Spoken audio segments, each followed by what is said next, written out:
नमस्कार, प्रतिभा कबाले किचनमध्ये तुमचं स्वागत आहे. तर आता तुम्ही बघू शकता मस्त असा आमरस आणि पुरी बनवलेली आहे. तर आमरस आणि पुरी हा प्रत्येक घरी बनवला जातो. तर आंब्यांचा सीझन आहे, पाहुणे आले किंवा घरी लहान मुलांसाठी मोठ्यांसाठी सर्वांच्या आवडीचा असा मेन्यू आहे आमरस पुरी. तर चला पाहूयात आमरस आणि पुरी कशी करायची ते. त्या आमरसचा व्हिडिओ मी शेअर केलेलाच आहे, तो तुम्ही नक्की पहा. त्याच पद्धतीने मी हा सुद्धा आमरस करणार आहे. त्यासाठी मी 3 आंबे पाण्यात भिजत ठेवले होते.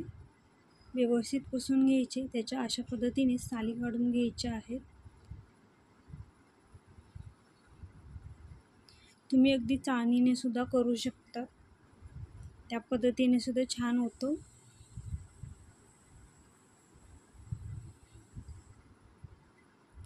तर सर्व साल काढून झालेली आहे. मिक्सरचं भांडं घेतलेलं आहे, त्याच्यामध्ये असं सर्व गर काढून घ्यायचं आहे.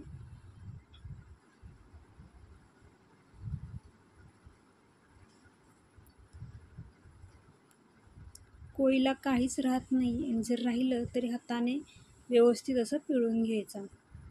सर्व गर काढून घेतलेला आहे. त्यानंतर 4 चमचे साखर टाकून घेतलेली आहे. तुम्ही तुमच्या आवडीनुसार कमी जास्त करू शकता. काही आंबे गोड असतात, काही थोडेसे आंबट असतात. त्यानंतर इथे अर्धा चमचा सुंठ, वेलची आणि जायफळ पूड टाकलेली आहे. अर्धा कप दूध टाकायचं आहे, म्हणजे आपला आमरस थोडासा पातळ होईल, काळा पडणार नाही. पाणी वापरलं तर काळा पडतो, त्यामुळे पाणी वापरू नका. तर अशा पद्धतीने मस्त असा दाटसर आमरस केलेला आहे.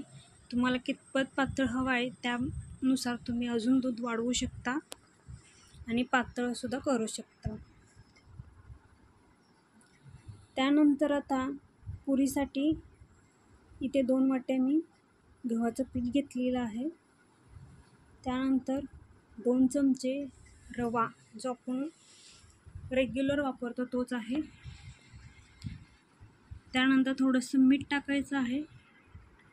व्यवस्थित मिक्स करायचं, पाणी घालायचं, व्यवस्थित असं मळून घ्यायचं आहे. जास्त पातळही पीठ मळायचं नाही आहे, थोडं घट्टसर बनायचं आहे.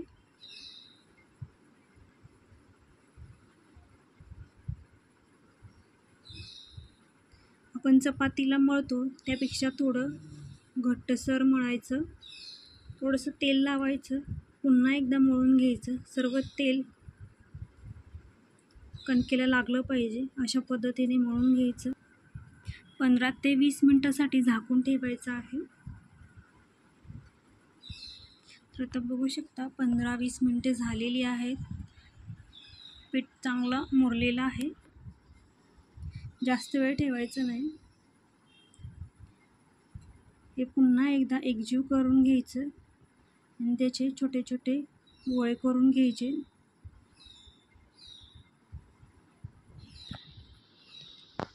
हे आपण पिठावरती लाटणार नाही आहे, तेलावरती लाटायचं आहे, म्हणजे आपल्या पुऱ्या जास्त तेलकट होत नाहीत.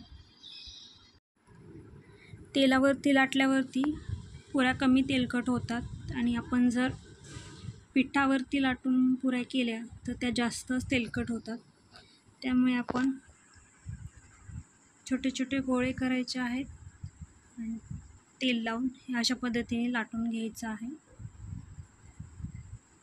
तुम्हाला एकसारख्या जर पुऱ्या हव्या असतील तर ग्लासच्या साहाय्याने छोटे छोटे आकाराच्या पुऱ्या करू शकता. तर इथे अशा पद्धतीने मी सर्व पुऱ्या करून घेणार आहे. मी ते पुरी अशा पद्धतीने बनवलेली आहे. तेल गरम करायला ठेवलेलं आहे. गॅस मिडियम करायचा आहे. मिडियम गॅसवरती आपल्याला तळून घ्यायच्या आहेत. थोड्याच दिवसात वटपौर्णिमेचा सण आलेला आहे. तर वटपौर्णिमेला आपण आमरस पुरी किंवा आमरस पुरणपोळीसुद्धा करतो. तर तुम्ही अशा पद्धतीने नक्की करा.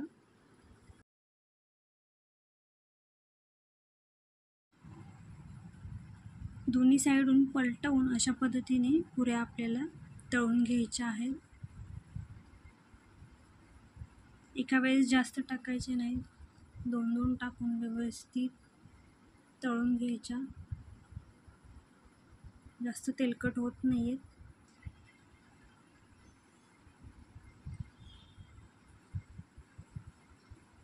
आमरस आहे तर पुरीही आलीच.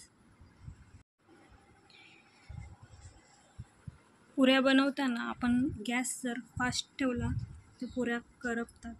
मीडियम ठेवला तर व्यवस्थित अशा बिना तेलकट छान अशा पुऱ्या होतात. गॅस जर स्लो ठेवला तर पुऱ्या एकदमच जास्त तेलकट होतात. तर व्यवस्थित असं मीडियम गॅस ठेवून आपल्याला सर्व पुऱ्या अशा पद्धतीने तळून घ्यायच्या आहेत. इथे बघू शकता मी सर्व पुऱ्या अशा तळून एका प्लेटमध्ये काढून घेतलेल्या आहेत. जास्त तेलकट झालेल्या नाही आहेत.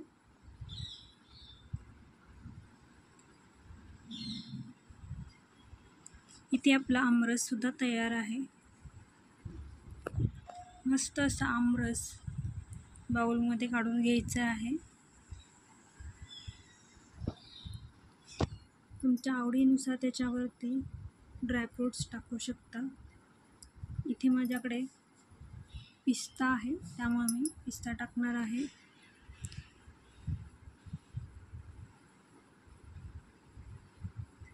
दिसायला खूप छान दिसतं.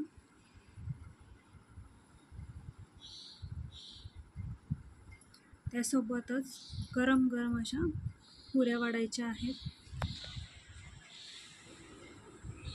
एकदम मस्त असा आमरस आणि पुरीची रेसिपी तयार झालेली आहे. तुम्ही अशा पद्धतीने नक्की ट्राय करा. ही रेसिपी तुम्हाला नक्की आवडेल. आवडल्यास लाईक, शेअर, सबस्क्राईब करायला विसरू नका. धन्यवाद.